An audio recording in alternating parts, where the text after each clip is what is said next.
Oh, puissant est ton nom, puissant est ton nom, puissant est ton nom, puissant est ton nom, puissant est ton nom, puissant est ton nom, puissant est ton nom, puissant est ton nom, puissant est... Une acclamation à Jésus ce matin.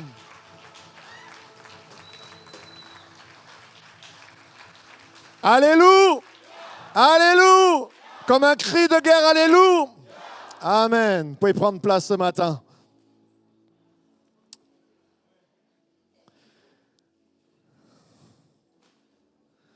Alléluia.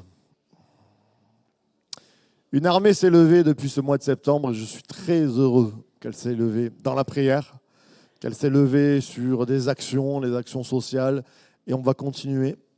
Et quand on lit la parole de Dieu, on voit aussi que l'Église primitive, avec Paul, ils étaient missionnaires.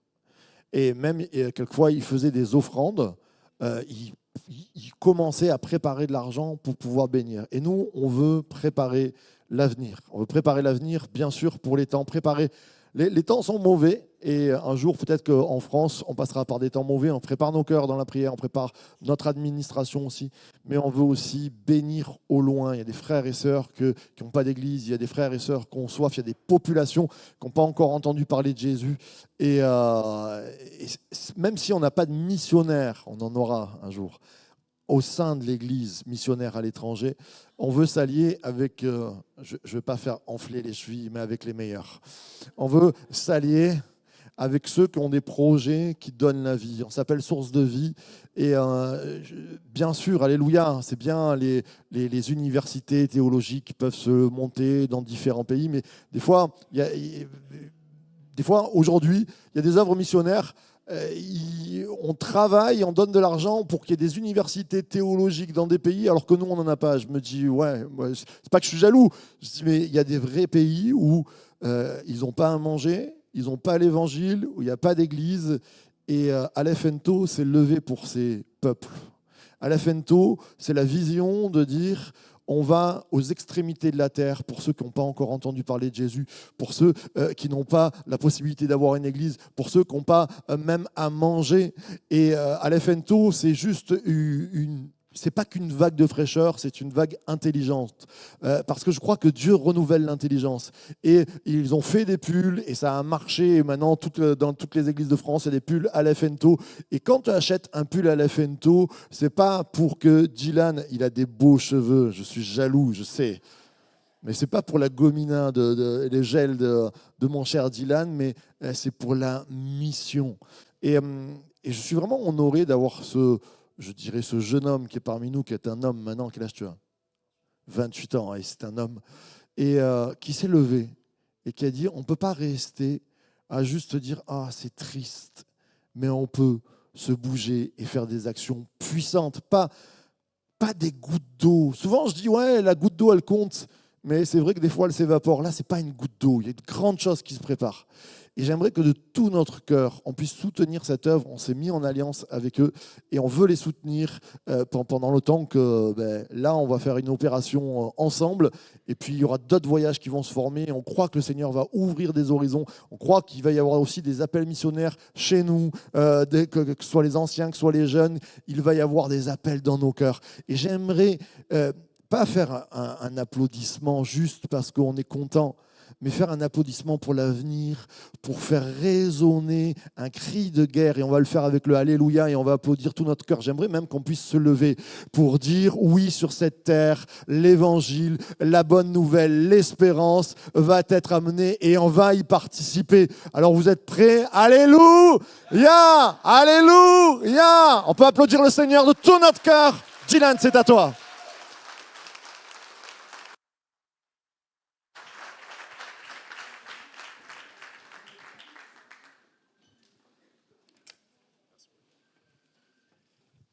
Yes. Bonjour tout le monde, vous allez bien ? Ça va ? Ok. À Antibes, on est un peu plus chaud, mais bon. Les amis, est-ce que ça va ou pas? Vous savez, je suis trop content d'être là parmi vous parce que encore récemment, j'étais en Chine, là, il y a quelques semaines, et c'est une grâce de pouvoir se réunir le dimanche matin. Sachez-le, c'est une grâce de pouvoir louer le Seigneur, c'est une grâce de pouvoir prier les uns pour les autres. Dans ce pays comme la Chine, c'est des choses qui ne sont pas possibles. Je ne sais pas si vous le savez, la Chine, par exemple, est un pays persécuté. Et notre mission, c'était notre première mission au sein des chrétiens persécutés. Et c'est une mission, je vais vous le dire la vérité, et ce n'est pas très conventionnel pour commencer un message, mais c'est une mission qui m'a brisé le cœur. Je suis revenu de la Chine, non pas avec de la joie, non pas avec un cœur rempli de belles choses que j'ai vues, mais rempli de choses terribles. Et j'aimerais vous dire simplement une chose avant de commencer mon message, puis je vais me présenter comme un bon garçon. J'aimerais qu'on rende grâce pour votre Église, qu'on dise merci à Dieu, qu'on se dise merci au Seigneur pour votre pasteur et pour le jeune pasteur que vous avez aussi, qui est Timothée, je ne sais pas où il est Timothée. Pour tous vos leaders, pour ceux qui vous apportent la Sainte Seine. Vous savez, moi maintenant je suis revenu et je suis ému de compassion pour des petites choses. Je vois une sœur m'apporter la Sainte Seine, je vois une équipe d'accueil, et je vois toutes ces choses qui nous paraissent complètement normales, vous voyez, mais qui ne le sont pourtant pas en Chine. Donc si vous permettez, je commence comme ça, je prie pour vous. Alléluia Seigneur, tu vois, cette église de Fréjus, source de vie, et je crois vraiment Seigneur que tu les as choisis, tu as choisi cette église. Alors pose ta main Seigneur sur cette bénédiction. C'est une bénédiction cette église pour beaucoup. Alors protège-la, fais en sorte que rien ne puisse leur arriver. Dresse une barrière de feu autour de cette église, que l'ennemi reste loin et que chaque flèche de l'ennemi ne puisse jamais atteindre cette église. Au nom de Jésus, je proclame la victoire sur l'église de Fréjus. Amen.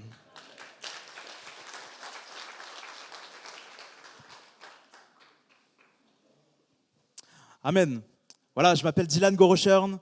Vous avez compris, donc j'aime beaucoup la mission. J'ai reçu cet appel pour la mission il y a maintenant quelques années et j'ai décidé de convier ma vie à ce ministère pastoral, mais aussi à celui de la mission. Je suis passionné de mission, je suis passionné par Christ et je vais essayer de vous transmettre cette passion ce matin. Seigneur, aide-moi pour que je puisse bien leur transmettre cette passion. J'aimerais vous poser une simple question. Je ne sais pas si tu peux afficher la slide, mais est-ce que tu connais ta place dans ce monde ? C'est pas grave pour la slide, c'est pas grave, c'est ma faute. Est-ce que tu connais ta place dans ce monde ? Est-ce que tu as ta place dans ce monde ? En fait, vous êtes chrétien ? Ok ? Ça va ? Donc tu connais ta place dans ce monde ? Tu penses connaître ? Tu sais pas ? Ok, bon, c'est pas grave. Pendant que je suis en train de parler et pendant que j'ai prié pour vous pendant ces 3 dernières minutes, il y a environ 3000 enfants dans le monde qui sont morts. Aujourd'hui, chaque année, il y a 50 millions de personnes, les amis, écoutez-moi bien, il y a 50 millions de personnes à travers le monde qui meurent. 1 million, je trouve ça beaucoup, 50 millions, j'imagine pas. C'est 50 millions de personnes qui meurent chaque année, dont 9 millions de personnes qui meurent de faim. Il y a 9 millions de personnes qui meurent de faim chaque année, dont 25 000 enfants qui meurent chaque jour. C'est-à-dire là, à la fin de cette journée, tu pourras regarder ta montre à 23h, tu pourras dire aujourd'hui, il y a 25 000 enfants qui sont morts. Parce qu'on n'est pas parti les aider et parce qu'il n'y a pas eu de ressources. Il y a plus d'1 milliard de personnes qui n'ont pas d'un logement correct. 400 millions de personnes qui n'ont pas accès aux soins à travers le monde. Il y a 1 million de personnes, et ça comprend la France également, qui se suicident. 1 million de personnes qui se suicident chaque année. 2 milliards de personnes qui n'ont pas accès à l'eau potable. Est-ce que tu as accès à l'eau potable ? Gloire à Dieu. Parfois, on oublie de prier pour des sujets essentiels, mais c'est une réalité. Des millions de personnes, pourtant, des milliards même, qui sont notre raison de vivre. Et je crois que oui, ces personnes sont notre raison de vivre. Je crois qu'à partir du moment où tu as accepté Christ dans ta vie, tu dois chercher une chose à tout prix, c'est à chercher ta place dans ce monde. Tu es d'accord avec ça ? Si tu n'es pas d'accord, je vais te réveiller, je vais commencer à parler plus fort, donc fais attention. Ok ? T'es d'accord avec ça? Ok, on est d'accord.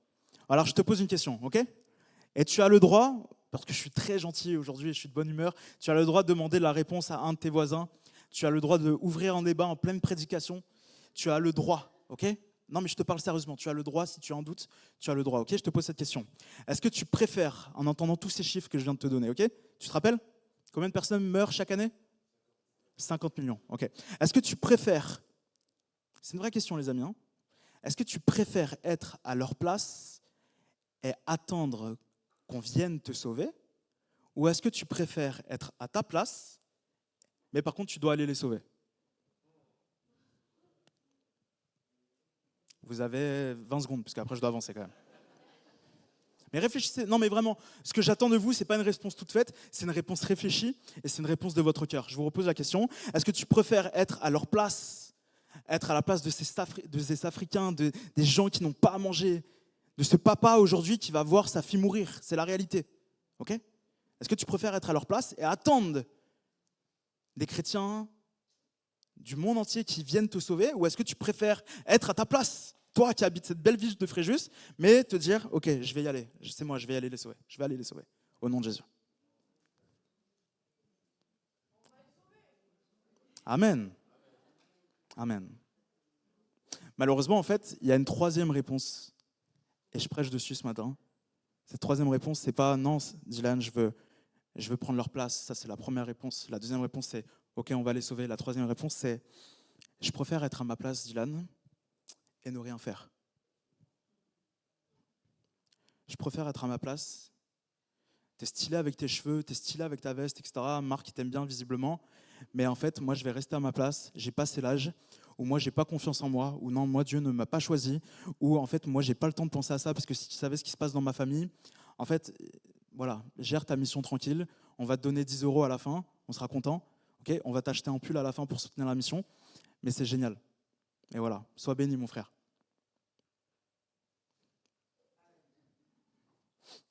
Il y a cette troisième réponse éventuellement aussi.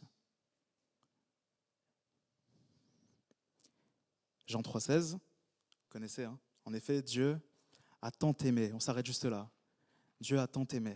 Est-ce que vous savez que, de juste cette phrase, car en effet, Dieu a tant aimé, le mot qui me marque le plus, c'est ni Dieu, ni aimer, ni le monde, car Dieu a tant aimé le monde, mais c'est le temps. Temps. Vous savez, quand on regarde l'étymologie de ces mots, quand on va faire des recherches un peu plus poussées, on se rend compte que temps, ça signifie une chose, c'est de cette manière précise. De cette manière. Il n'y a qu'une manière. Et cette manière, elle est appropriée à Dieu. Il n'y a que Dieu qui peut nous aimer comme ça. Et moi, un jour, je me suis rendu compte à quel point Dieu m'aimait. Et j'ai donné ma vie à Christ, comme vous. Mais c'est 50 millions de personnes qui meurent chaque année. Parmi ces 50 millions de personnes, qui est sauvé? Et si on part du principe qu'on regarde les résultats internationaux sur la chrétienté, okay, on part du principe que c'est sur ces 50 millions, il y en a 40 millions qui ne sont pas sauvés. Et encore, alors là, je ne suis pas sûr, vous voyez, 40 millions qui ne sont pas sauvés. 40 millions qui ne sont pas sauvés, les amis. Vous savez, je vais te faire relativiser ce matin. Peu importe ce que tu es en train de vivre de tragique, ok? Je suis en mode full compassion pour ta situation, vraiment. Je suis désolé pour ce que tu es en train de vivre. Mais le plus important, les amis, c'est que nous avons l'espérance d'être sauvés. La pire chose qui puisse t'arriver, c'est ne pas être sauvé. Ça, c'est la pire. Je vais aller loin, tu peux perdre ton enfant, c'est terrible. Tu peux même te faire abuser, c'est terrible aussi. Et on condamne ces choses-là. Tu peux te faire battre, tu peux même te faire tuer. Toutes ces choses sont incomparables par rapport à aller en enfer. Et si vous avez un doute, c'est que... Oula, même Siri est d'accord avec moi. Hein? Et la réalité, c'est ça, c'est que tu dois comprendre cette chose-là, c'est que la pire chose qui puisse arriver à un être humain, et ça, je pense que tu le sais, c'est d'aller en enfer. Mais maintenant, viens, on se pose 2 minutes et on parle de ces 40 millions de personnes qui meurent chaque année. Dans ta vie, écoute-moi, dans ta vie, est-ce que tu as contribué à ce que ces 40 millions de personnes ou à un dixième, 5%, même 1% de ces 40 millions de personnes n'aillent pas en enfer? En quoi tu contribues? Moi, je vais te poser simplement ce verset, Jean 3,16. On l'a tant prêché, mais moi j'aimerais reprêcher dessus. En effet, car Dieu a tant aimé le monde qu'il a donné son Fils unique afin que quiconque croit en lui ne périsse point, mais qu'il ait la vie éternelle. À partir du moment où nous avons accepté l'amour du Seigneur, nous sortons de ce monde. On n'est plus dans ce monde, car Dieu a tant aimé le monde, qu'il a donné son Fils unique. Mais à partir du moment où j'ai saisi cet amour, je ne suis plus dans ce monde. Mais je deviens plus un homme, une femme de ce monde. Je deviens co-héritier du royaume. Je deviens enfant de Dieu. Et je travaille avec lui. C'est-à-dire que je ne suis plus là à attendre qu'on vienne me sauver. Ça y est, mon cas est réglé. Car Dieu a tant aimé le monde. Le monde, c'est plus moi. C'était moi. Il m'a tant aimé, il m'a sauvé, c'est bon, c'est fini. Maintenant, mon fils, je te donne une mission. Jean 3,16 n'est plus d'actualité pour nos vies, les amis. Arrêtez de vous consoler avec ce verset. Car Dieu a tant aimé le monde, il a aimé ces Africains, ces musulmans, la mosquée à côté de Fréjus. Il a aimé ce monde, qu'il a envoyé son Fils unique, afin que quiconque soit sauvé. Et je crois qu'à partir du moment où nous avons accepté Seigneur Jésus comme notre Seigneur et Sauveur, nous devons nous retirer de la tête une chose primordiale selon moi, sinon tu ne vas jamais avancer dans ta vie chrétienne et tu auras très peu d'impact dans ce monde. La place dans ce monde, c'est le fait de vivre pour être sauvé. Seigneur, je suis avec toi seulement parce que j'ai peur de l'enfer. Seigneur, je te suis. Seigneur, je prends la Sainte Seine. Seigneur, je viens à l'église de Fréjus. Seigneur, je sers Dieu. Seigneur, je fais ce que tu veux parce que j'ai peur d'aller en enfer. Et même ça t'arrive encore de douter de ton salut. Tu vis pour ton salut en fait. Les amis, ne vivez pas pour votre salut. Vous l'avez, vous êtes sauvés. Si vous avez confessé de votre bouche que le Seigneur Jésus est votre Seigneur et Sauveur, vous êtes sauvés. Si vous êtes passé à travers les eaux du baptême, vous êtes sauvés. Si vous avez décidé d'être un disciple de Christ, vous êtes sauvés. Et maintenant, vous allez encore penser au fait d'être sauvés? Vous allez encore penser à votre place au paradis? Encore et encore? Qu'en est-il de ces 40 millions de personnes? Moi, Seigneur, quand tu parles que tu as tant aimé ce monde, j'étais dans ce monde. Maintenant, tu m'as appelé fils de Dieu. Je suis co-héritier avec toi et je travaille avec toi. Et maintenant, qu'est-ce que tu me dis de faire, Seigneur? Qu'est-ce que tu me dis de faire? Le problème, c'est que parmi ces personnes qui répondront cette troisième réponse de « Ouais, c'est vrai, je préfère être à ma place et ne rien faire. » Et vous avez le droit de dire cette réponse. Et je vous connais, je sais qu'il y en a. Mais c'est pas grave, je ne suis pas là pour vous juger. Je suis là pour vous faire changer de mentalité. Du moins, le Seigneur va le faire. Écoutez-moi. Vous êtes avec moi? Vous êtes fâchés? Non? Bon, ok. Ok, vous êtes avec moi? Ok. Nous avons tant aimé Dieu également, nous aussi. Parce qu'il nous a délivrés, sauvés, etc. Marc, c'est vrai? Amen. Donc, on a décidé d'aimer Dieu, de tant aimer Dieu, nous aussi. Donc, on a décidé ensemble de se bouger. Ceux qui répondront, cette troisième réponse, c'est ceux qui vivent encore et qui sont liés non pas à Christ, mais qui sont liés à ce monde encore. Elle est où ta place dans le monde? À chaque fois que je crois qu'il y a le message, c'est pas grave. À chaque fois que je te dis une chose, essaye de t'imprégner de cette chose, sinon tu vas pas comprendre là où je veux en venir. Je vais t'emmener dans une sphère un peu particulière ce matin. Donc, reste bien concentré. Tu es chrétien, et tu as donné ta vie à Christ. Ta place dans ce monde, je te pose cette question ce matin, elle est où ta place dans ce monde? Tu penses savoir, peut-être que tu ne sais pas, peut-être que tu penses y être, mais tu ne l'es pas.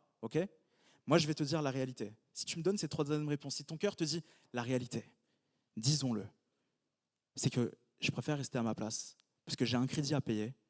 Je préfère rester à ma place parce que partir en mission, c'est trop compliqué. Je préfère rester à ma place parce que ça, c'est un ministère. Et moi, je n'ai pas été appelé à ce ministère. Alors, faire des nations des disciples, toutes ces choses, c'est peut-être pas pour moi. C'est peut-être ma mission. Moi, je veux juste être sauvé.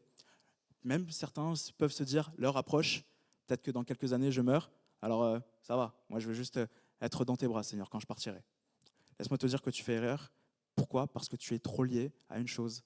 C'est que tu es trop lié à ce monde. La Bible nous dit dans Marc 8, au verset 36, « Et que servira-t-il à un homme de gagner le monde entier s'il perd son âme ?» J'aimerais trop qu'il se passe quelque chose, parfois. Mais je sais que c'est impossible. Mais parfois, je dis au Seigneur, allez, s'il te plaît, fais-le pour moi. J'aimerais trop que, parfois, avec Marc, sa femme, Thibaut, mon président d'église, et toutes les brebis qu'on a, on fasse une réunion mensuelle, mais avec Christ, charnellement parlant. Christ soit là et qu'ils disent, les gars, oh, qu'est-ce que vous avez fait ce mois-ci? Ok, alors Marc, il va dire, ouais, mais tu sais, Seigneur, moi j'ai fait le September Camp. Tu vois, j'ai des projets, Seigneur, je t'aime tellement que j'ai créé ce projet. Thibaut, il va dire autre chose, moi je vais dire la mission, etc. et tout. Et puis on va être là, on va faire un bilan. Ouais, mais toi, t'as fait quoi? Ah ok, bon, essaye de t'améliorer le mois prochain. Ok, et toi, t'as fait quoi? Ah, c'est bien ce que t'as fait, c'est génial. Ça serait pas génial qu'on ait ça, en vrai? Un bilan mensuel avec Christ. Ça serait génial, non? Ok, bon, ça va, je suis pas faux. Et puis il y en a, vous savez, il y en a, ils vont se prendre des claques par Christ. Il y en a, s'il y avait un bilan mensuel de votre vie, il y en a, ils se prendront des claques. Vous êtes tellement liés. Vous savez, moi, je vous parle d'une vision. Marc, vous avez parlé d'une vision. Allez faire des nations des disciples. Et oui, avec Alefento, nous partons dans tes pays. Nous avons à cœur les chrétiens qui n'ont pas d'église. Alors, qu'est-ce qu'on fait? On bâtit une église. Nous avons à cœur les personnes qui ne connaissent pas l'évangile. Alors, qu'est-ce qu'on fait? Nous évangélisons. Nous avons à cœur tous les peuples de la terre qui n'ont pas à manger. Alors, nous apportons des colis alimentaires qui durent des mois. Et en leur apportant ces colis alimentaires, qu'est-ce qu'on fait? On prêche l'évangile encore. Je ramène avec moi une équipe médicale. Et s'ils n'arrivent pas à soigner la maladie, qu'est-ce qu'on fait? On impose les mains et la maladie disparaît. C'est ce qu'on fait en mission, c'est la réalité. Daniel, c'est ce qu'on fait ou pas? Daniel, c'est mon gars là-bas, c'est mon frère là-bas. Il est avec moi. Ok. C'est la réalité. Non, on n'est pas venu vous parler d'un projet, on vit le projet. Moi, je vis ma vie avec Christ. Mais c'est la réalité. C'est que si Christ était là, il te dirait, mais oh, je suis mort pour toi. Et toi, qu'est-ce que tu fais? T'as fait quoi ce mois-ci? Alors Seigneur, c'était compliqué, t'as vu? Adultère que vous êtes, il vous dira. Adultère que vous êtes. Ne savez-vous pas que l'amour pour le monde est synonyme de haine contre Dieu? Celui donc qui veut être l'ami du monde se fait l'ennemi de Dieu. Capte maintenant la puissance de ce que je suis en train de te dire. Si tu es trop focus sur le monde, tu es dans l'erreur. Être focus dans le monde, c'est quoi? C'est réfléchir à son salaire, réfléchir à ses problèmes tout le temps, réfléchir à « Oh, et si je prendrais une meilleure voiture? Oh, et si je prenais un meilleur appartement ?» Quotidiennement. Tu es animé, tu es passionné par ces sujets quotidiennement. Oui, tu as le droit de te poser une fois dans l'année en se disant « Ouais, et si je changeais d'appartement ?» Tu as le droit, ce n'est pas un péché. Tu as le droit de changer de voiture. Tu as le droit de t'habiller comme tu veux. De préférence en Alefento, c'est bien. Mais la réalité, les amis, si quotidiennement tu es focalisé sur ce truc de ce monde m'offre tant de choses, tes collègues de travail, si tu vis tous les jours que pour ton mari, c'est ton mari, laisse-moi te dire, tu es dans l'erreur. Hein. Tu dois vivre tous les jours pour Christ. Christ était passionné par quoi? Christ était passionné par quoi? Christ était passionné par quoi? Que tes passions deviennent les miennes. Et la première passion de Christ, et c'est mon premier point, la première passion de Christ. Ah, il est venu, je l'ai appelé, il est venu. La première passion de Christ, les amis, c'est d'apporter la paix. Je ne te demande pas de partir en mission avec moi, je te demande d'apporter la paix dans ton entourage. Il est le prince de paix. Je vous ai dit cela afin, Jean 16, 33, je vous ai dit cela afin que vous ayez la paix en moi. Vous aurez à souffrir dans ce monde, mais prenez courage, moi, j'ai vaincu le monde.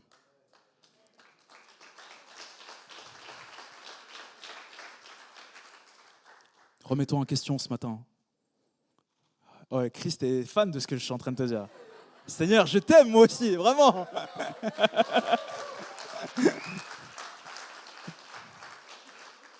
Bon, laisse-moi prêcher, Seigneur, c'est pour ta gloire quand même. Ok ? La réalité, les amis, je suis simplement en train de vous dire une chose, ok ? Et je reviens sur la Chine. Je suis arrivé en Chine, les amis, écoutez-moi bien. Je suis arrivé en Chine, j'ai été en contact avec des chrétiens qui vivent dans une église clandestine. C'est-à-dire qu'ils doivent se cacher. S'ils vivent leur foi comme nous, ils se font persécuter. C'est-à-dire c'est la prison, c'est de la maltraitance, c'est de la torture. C'est toutes ces choses. En Chine, faire un stand à l'Efento à la fin de l'église, c'est impossible. Moi, je suis venu avec des t-shirts, je leur ai offert des t-shirts. Ils me regardaient en me disant, on les mettra pour dormir. Parce que c'est impossible de les mettre dans la rue. Quand je demande à un chrétien chinois quelle est ta place dans ce monde, un chrétien chinois avec qui j'ai eu beaucoup d'affection, il a 28 ans, lui aussi, il a le même âge que moi. Et cet homme a brisé littéralement mon cœur. Il m'a dit, moi, j'ai pas de rêve pour Dieu. Moi, j'ai pas de rêve pour ce monde. J'aimerais tant en avoir, mais mon pays me bloque. J'aimerais tant faire ci. Et je lui dis, t'aimerais tant faire quoi? Si tu avais l'opportunité, j'aimerais tant évangéliser. J'aimerais tant partir dans la rue, montrer l'amour de Dieu à tout le monde. Et moi, j'étais là, et j'ai commencé à penser à vous, les amis, qui avez tout dans votre vie, mais qui pensez souvent que vous n'avez rien. Vous avez vécu l'amour de Christ, mais vous, je ne vous vois pas dans les rues évangéliser. C'est tellement simple de remettre ça sur le dos de quelqu'un d'autre. Non, mais lui, il le fera, donc moi, je n'ai pas besoin de le faire. Pourtant, nous avons le même Seigneur, nous avons la même Bible. D'ailleurs, en parlant de Bible, 3 semaines avant que j'arrive dans ce groupe de chrétiens persécutés, ils ont eu une descente de l'État. C'est-à-dire, l'État est arrivé, ils ont mis un gros coup de pied dans la porte, ils ont dit, toutes les Bibles, donnez-les-moi. Ils ont imposé un message aux prédicateurs, parce qu'il y a des églises officielles qui sont seulement catholiques. Et le prédicateur n'a pas le droit clairement de dire « Jésus est Seigneur et Sauveur », sinon il se fait enfermer. Dans cette église où je suis allé, parce que j'ai voulu visiter l'église officielle aussi, vous rentrez, il y a une grande caméra à l'entrée, puis une grande caméra au fond, et puis 4 aux extrémités. Ils sont en train de regarder votre comportement en direct. Ils sont en train d'étudier ce que le pasteur est en train de vous dire. S'il va trop loin dans son message, comme moi, par exemple, je serais déjà mort, moi, ça y est. Je ne sais pas si tu te rends compte ou c'est pas un film ce que je te raconte, c'est la réalité. Et ça, c'était la Chine, avec des chrétiens persécutés. C'est terrible, les amis. Vous ne trouvez pas ça terrible? Il n'y a que moi qui trouve ça terrible. Et on était là et je me suis senti impuissant. Et le but de ma mission, c'était de me dire comment on peut travailler avec eux. Comment on peut travailler avec eux? Parce que Seigneur, tu m'as tant aimé, mais moi aussi, j'ai décidé de tant aimer. Et moi aussi, j'ai décidé d'apporter la paix dans ce monde, parce que c'est ce que tu as fait. C'est ce que tu as fait dans ma vie, c'est ce que tu as fait dans cette église source de vie, c'est ce que tu as fait dans la vie de ma famille, alors je le ferai moi aussi. Et j'avancerai en ton nom. Alors, simplement, ils m'ont laissé un moment de prédication, comme ça, autour d'une table, et j'étais assis. C'était particulier. Ils étaient là, concentrés sur ce que je disais, un peu comme vous. C'était agréable. Je n'ai pas fait trop de blagues. Et je leur ai juste dit, et c'était le thème de mon message, le Seigneur a un plan pour ta vie. Alors, les jeunes m'ont regardé à la fin et m'ont dit, jamais j'aurais pu imaginer que le Seigneur avait un plan pour ma vie. Je pensais que mon plan était condamné. La question que je vous pose, les amis, c'est que qui seront les prochains chrétiens dans cette église qui partiront? Non, peut-être pas en Chine, mais voir les collègues de travail, voir leur famille qui n'est pas convertie et leur dire, Dieu a un plan pour toi. Dieu a un plan pour toi. Dieu a un plan pour toi. Qui parmi vous vont se lever et vont peut-être pas aller en Chine, mais allez en Chine, venez avec moi, pas de souci, je vais y retourner. Je vais vous expliquer la fin de l'histoire. Et vu qu'ils vont comment dire, ok, en plus du plan, le Seigneur veut t'apporter la paix. C'est ça, elle est là ta place. Si tu te poses la question, quelle est ma place dans l'église, quelle est ma place dans ma vie chrétienne, quelle est ma place, Seigneur, laisse-moi te dire une chose, ta place c'est d'apporter la paix, ta place c'est d'apporter un plan divin dans la vie de chacun et de chacune. C'est ta mission. C'est ta mission. Je vous laisse la paix. Je vous donne ma paix. Je ne vous la donne pas comme le monde vous donne. Que votre cœur ne se trouble pas et ne se laisse pas effrayer. Jean 14, 27. Apporter la paix de Christ, ce n'est pas apporter une paix mondaine. Apporter la paix de Christ, ce n'est pas apporter des médicaments. Apporter la paix de Christ, c'est notre mission. Et c'est une mission qui est déjà pleine de succès. Nous avons la foi qu'à partir du moment où tu ouvriras ta bouche à porter la paix à une âme, tu réussiras ta mission. À la fin de ce voyage en Chine, ce jeune, il me dit, mais en fait, ok, je commence à avoir une idée. tu pourrais revenir avec une équipe, reviens avec une équipe. On commence à parler, on fait un brainstorming, on s'assoit, on est en train de parler. Tu vois, et là, en fait, après ce message, l'atmosphère a changé, non pas parce que j'ai prêché, mais parce que le Saint-Esprit a agi. Le Saint-Esprit a travaillé les cœurs. Ils sont là en train de se dire, ok, j'étais dans une ville qui s'appelle Guangzhou, et c'était là en train de me dire, non, mais c'est pas possible d'évangéliser à Guangzhou. Par contre, Dylan, ce qu'on peut faire, c'est que on va dans l'arrière-pays. On va dans l'arrière-pays. L'arrière-pays, c'est pas contrôlé par la police. Il y a énormément de pauvres, énormément de gens qui n'ont pas encore entendu l'évangile. Peut-être que c'est ça notre mission. Je fais bien sûr, ouais. Moi, tout ce qu'il m'aurait dit, j'aurais dit bien sûr, tu vois. Et j'ai fait, mais quand tu veux. Ok, donc laisse-moi quelques mois, je vais travailler, je vais consulter mes autorités. Et puis reviens avec une équipe, reviens avec des prédicateurs. On vous traduira. Et on annoncera l'évangile dans l'arrière-pays de Guangzhou.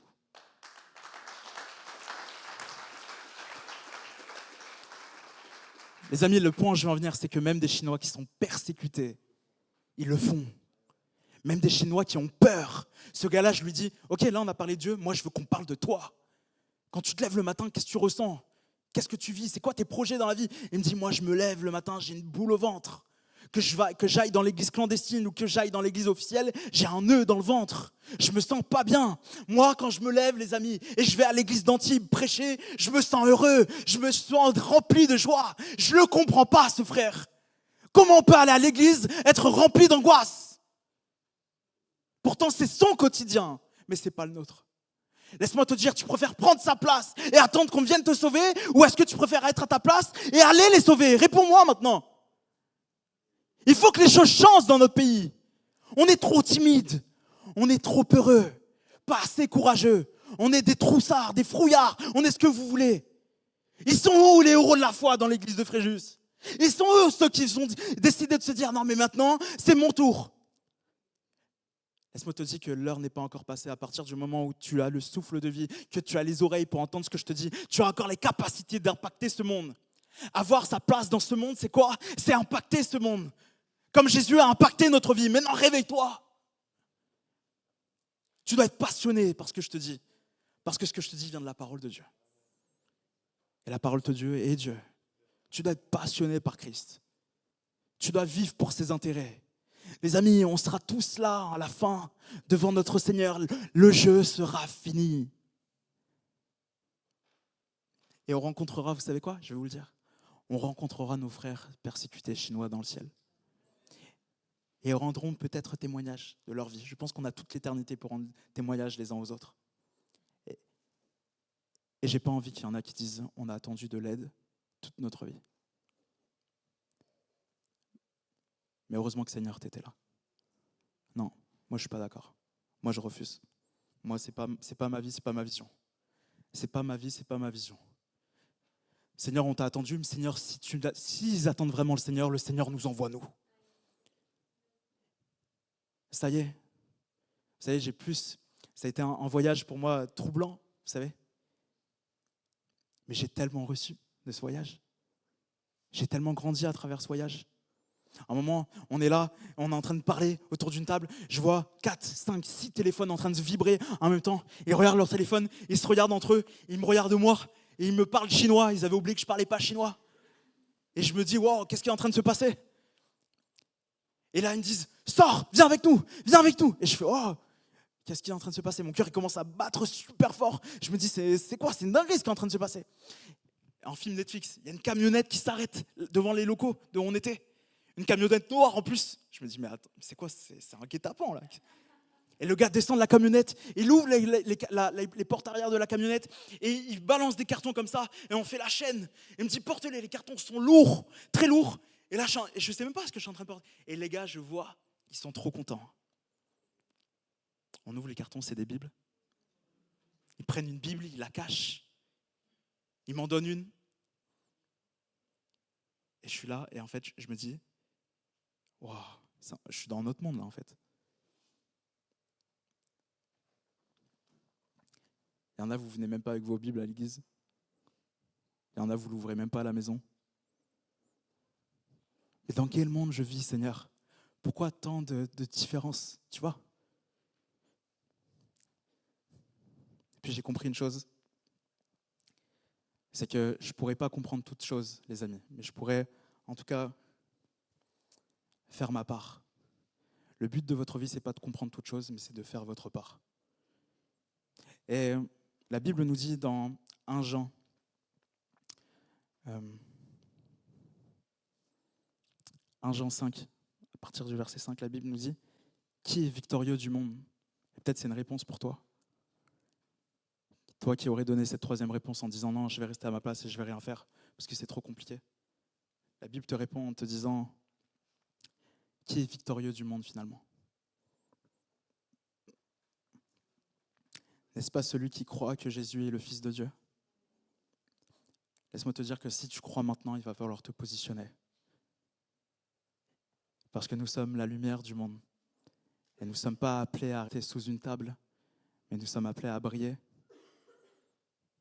Je vous laisse, la Bible nous dit, Jean 8, au verset 12, Jésus leur parla de nouveau, il dit « Je suis la lumière du monde. Celui qui me suit ne marchera pas dans les ténèbres, mais il aura au contraire la lumière de la vie. » Laisse-moi te dire que l'église de Fréjus aujourd'hui veut se positionner par rapport à un de nos voyages missionnaires. Et merci pour cette alliance. En mois de février, le 9 février par là, nous irons au Togo. Et je peux vous expliquer ce qu'on va faire. Mais je pourrais le résumer en une phrase. Nous allons être au Togo la lumière du monde. Et rien que ça devrait vous suffire.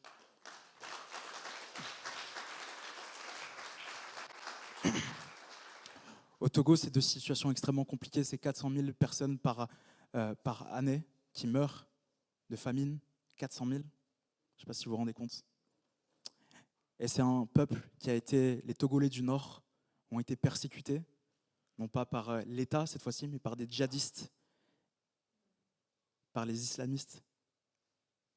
Et les Togolais du Nord sont en train de descendre, donc du coup, sans leur maison, en perdant leurs femmes et leurs enfants, vers le centre. Le centre est une région protégée. Et nous, qu'est-ce qu'on va aller faire? Là, on va aller au centre, aller près de ces gens-là, près des gens qui ont tout perdu, répondre à notre troisième mission de pourquoi, ou plutôt, quelle est ma place sur Terre? Ma place sur Terre, c'est d'apporter l'espoir. Ma place sur Terre est d'apporter l'espoir. Et je crois que ce dernier point, c'est l'un des plus importants, tout autant que les autres, mais celui-là, les amis, si vous vous appelez source de vie, la source de vie doit apporter l'espoir, je crois. Alors qu'est-ce qu'on va faire au Togo? On va aller auprès de ce peuple avec des membres de votre église. Moi, je vais prier pour que Marc, tu viennes avec nous fort. Il nous faudra des bons prédicateurs, des prédicateurs qui vont annoncer la parole de Dieu. Annoncer la parole de Dieu, pourquoi? Pour donner la paix, pour donner un plan de Dieu, mais pour donner également l'espoir. Nous allons propager l'évangile, nous allons faire ce que Dieu nous demande de faire, et on va le faire correctement. Et en plus de ça, nous allons bâtir une église pour toutes ces personnes justement qu'on va recueillir. Parce que nous, on va rentrer en France, mais on pense à eux. Alors on va se positionner avec des bâtisseurs. Marc et moi, certainement, on mettra la main à la pâte. Ça, c'est une certitude pour bâtir cette église. J'espère que tu ne vas pas te casser la figure en bâtissant l'église. Mais on va se tuer, les amis, c'est ce que je suis en train de vous dire. On va se tuer pour bâtir cette église. On va également se lever, Antibes, Fréjus, avec Alefento. On va se lever, apporter de la nourriture à des milliers de personnes. Ça représente à peu près 400 familles, qui représentent 3500 sur 400 000. C'est loin d'être assez. Mais on fait notre part pour le moment. Aujourd'hui, si on vous demande des fonds, c'est pas pour, comme le disait, pour ma coiffure, bien que j'ai du mal à la faire tenir. Mais c'est justement pour ces 3500 personnes, c'est pour cette église qui doit être bâtie. C'est pour changer littéralement des vies, les amis. Et je crois que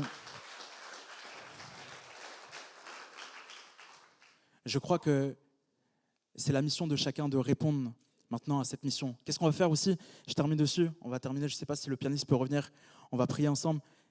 La réalité de ce que je vais vous dire, c'est que ce voyage au Togo, c'est l'un des plus grands voyages que Alefento va faire depuis sa création. On va partir, on sera 40 personnes. Comment dirais-je? Cette mission est colossale, il y a trop de besoins. Bâtir une église, déjà, c'est exceptionnel. Évangéliser, c'est encore autre chose. Prendre soin des milliers de familles en leur distribuant de la nourriture et prier pour eux, c'est quelque chose. Mais on ne s'arrête pas là. On va aller dans les orphelinats, voir ces orphelins qui n'ont ni père ni mère et prendre soin d'eux, poser la main sur eux, leur redonner espoir. On était en Côte d'Ivoire encore récemment, les amis. Et quand on arrive dans l'orphelinat, on voit une petite fille qui refuse de nous dire bonjour, qui est fermée, le visage attristé. C'est la seule, tous les autres orphelins sont contents de nous voir. Ils voient des blancs, ils trouvent ça marrant. Ils voient mes cheveux, ils trouvent ça marrant aussi. Pour des Africains, c'est un peu exceptionnel. On leur apporte des jouets, des vivres, de la nourriture, mais surtout l'évangile. Et cette fille, à un moment donné, on a une parole de connaissance pour elle. Et cette parole disait, tu te lèves dans la nuit, quand la directrice dort, et tu cries à Dieu, pourquoi tes parents ne sont plus là? Et le Seigneur te dit qu'il était là, près de toi, chaque nuit, pour entendre tes prières. Elle a commencé à crier, à dire, mais comment vous savez ça? Parce que moi, je me cache dans un coin où personne ne peut m'entendre. Et vous venez de France, comment vous pouvez savoir ça? Et on lui dit, parce que le Seigneur nous l'a dit, pour te montrer qu'il t'aime, pour te redonner espoir. S'il a permis que tu vives sans tes parents, c'est pour que tu fasses des grandes choses en Côte d'Ivoire. J'ai rappelé la directrice de l'orphelinat la semaine dernière, les amis. Et je lui dis, ok, je vais renvoyer une équipe en Côte d'Ivoire. Moi, je ne pourrais pas y aller parce que j'irai au Togo, mais je te renvoie une équipe prendre soin de cet orphelinat et voir comment l'église qu'on a bâtie en Côte d'Ivoire se porte, si elle se porte bien ou non. Et je lui dis, ok, dis-moi les besoins. Et il me dit, tu sais, les besoins, c'est de revenir avec la puissance de Dieu. Parce que depuis que vous êtes venus, cette fille à qui vous avez donné cette parole de connaissance, elle a pris le lead de l'orphelinat. Tous les matins, elle prie les uns pour les autres. Tous les matins, quand les orphelins n'ont pas envie de prier, elle pose la main, elle fait « Maintenant, tu pries !» Fait, Dieu est vivant, hein, tu pries. L'orphelinat a monté non pas en ressources, mais elle est montée en puissance spirituelle. Ça va être notre devoir aussi au Togo. Et je vous prie simplement de comprendre le fond de mon message. C'est que Jésus était là, avec ses disciples. Et il a dit une chose, et je termine dessus. Matthieu 28, 19, vous connaissez. Allez chercher une sanctification extrême pour me servir. Matthieu 28, 19. Allez chercher une sanctification extrême. Allez vous focaliser seulement sur vos problèmes. Allez, s'il vous plaît, prendre soin seulement de votre famille. Amen? Non, pas amen. Aussi? Mais qu'est-ce qu'il nous demande? Il aurait pu nous dire 1000 choses avant de partir. Qu'est-ce qu'il nous demande? Allez, faites de toutes les nations des disciples, les baptisant au nom du Père, du Fils et du Saint-Esprit. Regardons ce monde dans lequel nous vivons, les amis, maintenant. Je vous ai parlé de la Chine, j'aurais pu vous parler du Mexique, j'aurais pu vous parler de la Côte d'Ivoire. Là, vous allez être acteurs vous-même pour le Togo. On recrute, moi je veux des gars et des filles, peu importe votre âge, pour le Togo. Votre mission sera colossale, mais vous allez y arriver par la puissance de Dieu. Mais il est temps de relativiser et de se dire, Seigneur, ces 40 millions de personnes qui meurent chaque année, peut-être que finalement, à mon échelle, je peux faire quelque chose. Alors simplement, écoute, je termine en te demandant si on peut tous se lever. Est-ce qu'on peut tous fermer les yeux, simplement? J'ai prié pour vous, mais avant, j'aimerais te poser une question. Ta place dans ce monde, elle est où? Et si tu décides de dire avec moi ce matin, Seigneur, peut-être que je vais relativiser. Seigneur, peut-être qu'en rentrant à la maison ce dimanche, je vais commencer à penser à ce peuple chinois, à ce peuple togolais. Je vais commencer à peut-être réfléchir un peu plus sur ce que je pourrais faire dans le monde. Parce que je veux avoir un impact dans ce monde pour ton royaume. Si tu décides de faire ce choix, de se dire, ok, c'est l'heure, Seigneur, que j'ai un impact dans ce monde pour ton royaume, je te demande simplement de lever la main, là où tu es. J'ai prié pour toi. Alléluia.